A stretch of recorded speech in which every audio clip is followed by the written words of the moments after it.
Welcome back to another episode of FPLFreshly Insights. This one is a tougher conversation, but an important one. Fantasy Premier League seasons don't move in straight lines, and sometimes the weeks that test you the most are the ones that matter long-term. Gameweek 23 was difficult by almost every metric: a low score, another red arrow, and a rank that has now drifted to around 3.2 million. It's not where you want to be, but it's also not a reason to lose perspective.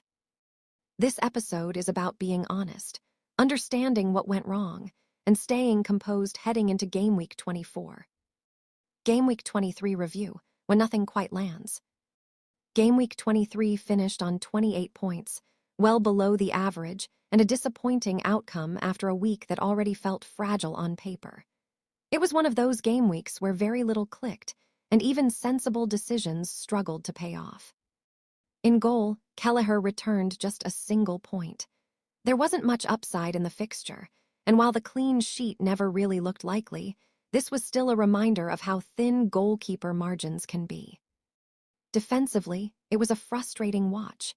Gabriel and Timber both blanked, with Arsenal unable to deliver the defensive stability that had previously justified double coverage. Chalobah and Mbeumo at least contributed modestly, but not enough to offset the broader lack of returns. There were no major errors in selection here, just outcomes that didn't fall my way. Midfield summed up the game week. Bruno Fernandes returned something, but it wasn't enough to anchor the score. Rice and Ndiaye offered little, while the absence of meaningful returns from the rest of the midfield made it very difficult to stay competitive. This was a week where ownership punished restraint. Up front, the captaincy decision hurt. Haaland returned just 1 point, and in a week where many popular alternatives delivered, that was decisive.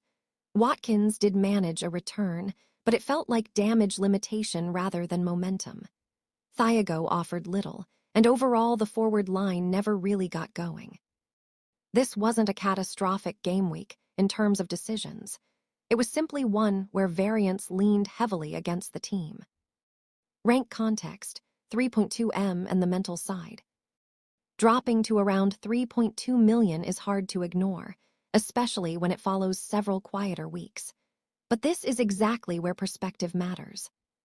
This season has been volatile across the board. Ranks are compressed, differentials have swung wildly, and even strong teams are experiencing sudden drops. Being at this rank now doesn't define the season. How I respond over the next 6-8 game weeks will. There's no need for emotional transfers, chip panic, or tearing the squad apart. Stability matters more here than aggression.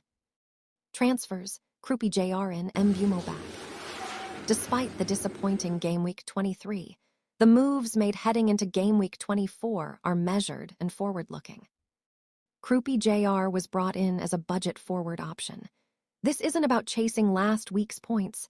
It's about minutes security, price efficiency, and enabling flexibility elsewhere in the squad. At this stage of the season, having a forward who plays regularly at a low cost has real value, even if returns are modest. Bryan Mbeumo has also been brought back into the team for Gameweek 24. Now at Manchester United under Michael Carrick, he is part of a side showing improved structure and attacking cohesion. While he is no longer on penalties, his role, minutes security, and involvement in open play remain appealing. This move is about trusting form and system rather than relying on spot kick upside. Neither move is designed to fix rank overnight. Both are about steadying the team. Gameweek 24 team overview, quiet confidence. Looking ahead to Gameweek 24, the team feels calmer than the scoreline last week suggests. Rofe starts in goal with a home fixture that at least offers some clean sheet potential. The defense again leans on Arsenal, with Gabriel and Timber trusted despite recent disappointment. Chalobah and Mbeumo provide coverage and rotation insurance. Midfield now looks more balanced. Bruno Fernandes remains the focal point, with Mbeumo returning to provide a dependable attacking presence. Rice and Rodgers round things out, offering minutes security even if explosive upside is limited. Up front, Haaland remains captain. Even after a blank, this still feels like the correct long-term call. Kroupi Jr slots in as a budget enabler, while Watkins remains a useful option when fit. This is not a high-risk setup, and that's intentional. Clean sheet odds, Gameweek 24. Looking at the clean sheet odds for Gameweek 24, there's a clearer hierarchy this week, with a small group of teams standing out and a long list where defensive returns look far less certain. Arsenal topped the table with a 47% chance of a clean sheet away at Leeds, making their defense the standout option once again. Even in an away fixture, the odds support continued investment, particularly for managers already holding double Arsenal defense. Sunderland follow closely behind on 45% at home to Burnley. With Burnley struggling for attacking consistency, this fixture presents one of the strongest defensive opportunities of the game week. Manchester United sit next at 40% against Fulham, reflecting their improved defensive structure under Michael Carrick. While not completely risk-free, the odds support confidence in United defensive assets for this round. Chelsea and Nottingham Forest both come in at 38%, facing West Ham and Crystal Palace respectively. These sit firmly in the reasonable but not guaranteed category, playable, but without the safety of the top-tier options.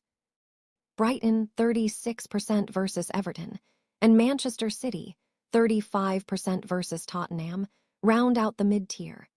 City's number reflects fixture difficulty rather than defensive weakness, while Brighton's odds suggest controlled optimism rather than expectation. Further down, Aston Villa and Liverpool both sit at 33%, indicating that defensive returns are possible but far from assured, especially given the attacking threat they face.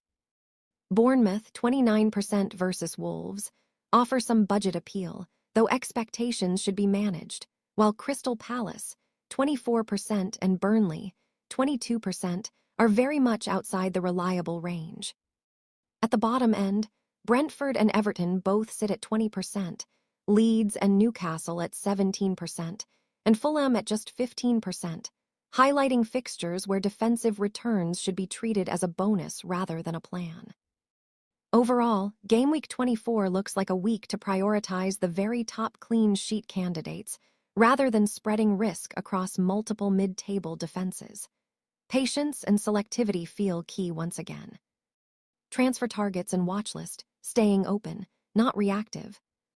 Rather than forcing immediate transfers after a tough week, the focus stays on monitoring a small group of players who could become relevant very quickly depending on form, minutes, and team context. Daniel Munoz, Crystal Palace, def. Munoz is back from injury and immediately re-enters the conversation. His underlying numbers remain strong, and his points per match output this season has been among the best for defenders outside the premium bracket. Palace's recent struggles coincided heavily with his absence, which adds weight to his importance when fit. He's not an urgent move, but very much one to keep an eye on if Palace stabilize defensively. Evanilson, Bournemouth, FWD. Evanilson continues to quietly build momentum, with goals in recent weeks and a very favorable fixture run ahead. Bournemouth's upcoming schedule rates well from a difficulty perspective, and he looks well placed to benefit if that continues. He also offers a potential medium-term alternative for managers looking to move away from Brentford attackers as their fixtures turn.